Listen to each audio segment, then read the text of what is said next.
আয়াত 18 وجاءوا على قميصه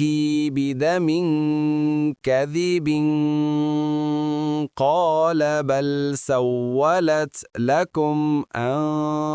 أنفسكم أمرا فصبر جميل والله المستعان على ما تصفون অনুবাদ আর তারা তার জামায় মিথ্যা রক্ত লেপন করে এনেছিল তিনি বললেন না বরং তোমাদের মন তোমাদের জন্য একটি কাহিনী সাজিয়ে দিয়েছে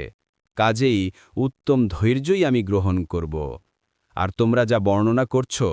সে বিষয়ে একমাত্র আল্লাহই আমার সাহায্যস্থল তাফসীর ১ নম্বর ফুটনোটের বিবরণ অর্থাৎ ইউসুফ আলাইহিসসালামের ভ্রাতারা তার জামায় কৃত্রিম রক্ত লাগিয়ে এনেছিল যাতে পিতার মনে বিশ্বাস জন্মাতে পারে যে বাঘই তাকে খেয়ে ফেলেছে কিন্তু ইয়াকুব আলাইহিসসালাম ঠিকই বুঝলেন যে ইউসুফকে বাঘে খায়নি বরং তোমাদের মনই একটি বিষয়ে খাড়া করেছে এখন আমার জন্য উত্তম এই যে ধৈর্য ধারণ করি এবং তোমরা যা বলো তাতে আল্লাহ সাহায্য প্রার্থনা করি